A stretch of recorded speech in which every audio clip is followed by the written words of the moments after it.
Have you ever had the situation that you wanted to do something, but you didn't, and then your excuse was, it's too hard, I was too busy, or simply I didn't have the talent? Today, I'm going to help you to resolve that problem. I thought that I got a doctorate degree and I know everything about learning, but my situation here was I tried to learn the Tai Chi. I understand now what I didn't understand 3 months ago, so I lost 3 months. And you can say it takes time to learn, but I think there are better ways to learn. How to learn, how to teach, and if you fail, why it was failed. Have you heard Isaac Newton's statement of standing on the shoulder of the giants? Basically, Newton unified Galileo, Kepler, and quite a few other people's work, and he created a principle or unified view of the world. What I'm going to do is similar to what Newton did. I'm going to unify 3 different theories on the learning. I'm going to leverage their work to present a unified view of learning. I'm not going to reinvent a lot of theory, but rather I'm going to introduce my theory and also explain previous work. I'm going to list 3 books by different authors. The first one is Outliers by Malcolm Gladwell. You probably have heard the 10,000 hours principle. I also mentioned that in quite a few previous videos of his theory. The second is the book by Tim Ferris called A 4-Hour Work. And he also had a 4 hours body and 4 hour cook. So in contrast of the outlier 10,000 hours, he stated he can use only 4 hours to work. He can work more efficiently. He can work more effectively. He's promoting spend 4 hours per week to work. Another book is by David Allen. It's Getting Things Done. So the first is Outlier. It's by Malcolm Gladwell, and his 10,000 hours is pretty hard work. Some people don't believe it, but he lists quite a few examples, like such as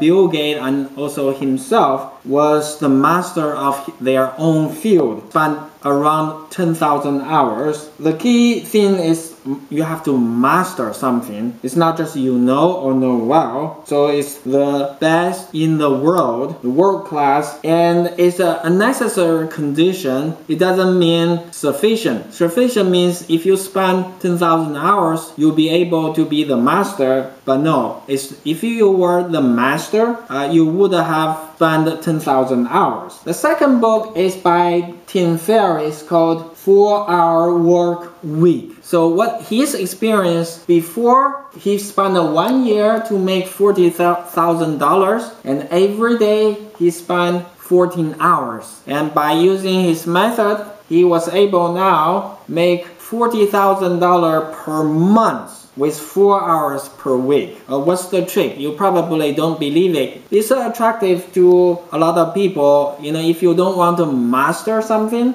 if you want to do well, this probably is more useful to you. He has a principle called the 80-20 principle. You spend 20% of time achieving 80% of the result. Another is called the Parkinson's law, which means the shorter deadline indicate the urgency or the complexity of the task. I will have more explanation in other slides. His view is more proficiency versus mastery. So his basic theme is 80-20 principle and Parkinson, and he stressed the effectiveness versus efficiency. So he proposed identify critical tasks and conditions the most critical tasks into the 80-20 principle, schedule short and clear deadlines, and ask this question, am I productive or am I just active? You don't want to look busy all the time but not productive. That's his basic idea. Another book, Getting Things Done by David Allen. He has many implementation skills, very detailed, and he stressed to schedule small tasks, and he mentioned a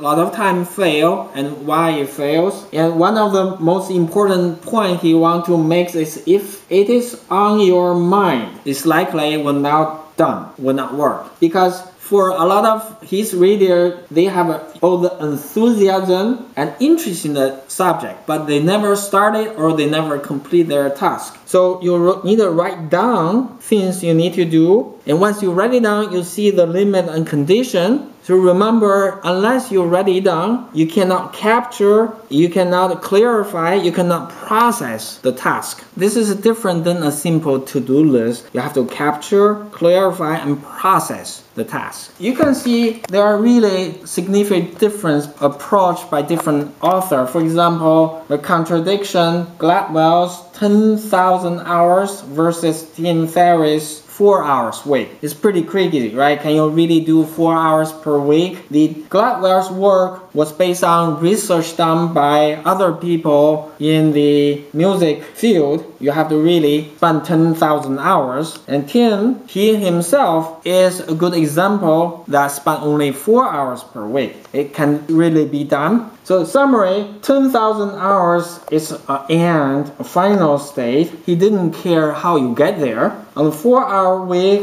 has some strategy how to get there and getting things done. It's another strategy, a lot of detailed implementation. So I'm going to borrow a slide from semiconductor transistor. This is a graph familiar to a lot of people, may not be familiar to you, but bear with me. So I just want to borrow this graph. This is a characteristic of MOS transistor, current versus voltage. The vertical is the current, the horizontal axis is the voltage, and it has 3 different regions. One is cutoff, one is linear, last one called a saturation. So why do I need this? Because I think this is very similar to learning. So the exactly same graphic, I will show different axes. The horizontal is the time. As you learn, you progress in terms of time, and your result is better in terms of unit, whether it's the speed, weight, or whatever the progress you can measure. The first stage is barrier to entry. So you have very slow ramp, you try to get into the field, there's some barrier. So that's the blue color. Second is linear. You actually made a significant progress. You enjoy your learning. And the very last stage is saturation. People tend to taper off to a limit. The previous work, I would say the Gladwell's 10,000 hours is at saturation reason because it really takes a long time. Here's 10,000 hours mark. You really have to take a long time from 0 to 10,000. That's the Gladwell. And Tim Ferris think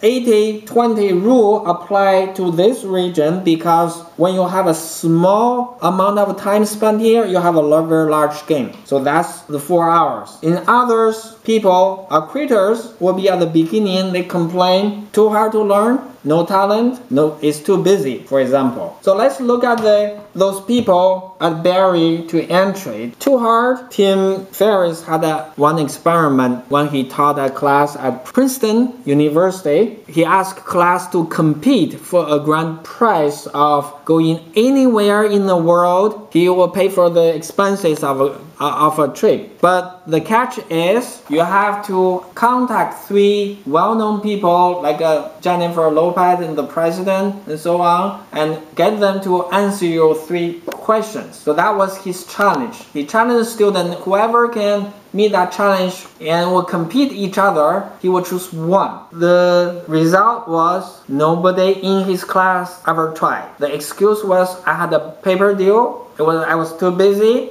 or impossible, or too hard. But whether it's impossible or not, no one ever tried. Because he said one price. The people think the competition always too high. Other people would do better. That was another reason. Other people would do better. The second year, he told students ahead of time, this is not impossible, and told them, and some people actually tried. Some people actually in this stage just quit. So we really need to change how we teach. So let's see some of the teaching you can do to change that. So this is my previous graphic diagram and showing there's a entry to barrier is pretty long. So what can you do? You actually can design your training, your teaching such that you can have a shorter entry to barrier and have a linear region here, and here's a saturate. So you should have a multiple levels. This is similar to game that the game designer try to find this linear region to get the gamers to be addicted. So you have to find your own shorter level of training. So why sometimes theory doesn't work? Because you have a different student. It could be physically. Sometimes we call it talents because someone just taller, faster. People have physical limitations. Another thing is digit ratio. For example, you see my hand. I'm the type I will take a more risk. The ratio of index finger to ring finger, they both have a lower ratio, meaning this ring finger is longer than the index finger, so I'm more likely to take the risk. It doesn't mean I'm better, it just means I'm taking more risk. So you should have a different teaching. Another is called a contagion. It will classify people as either a warrior,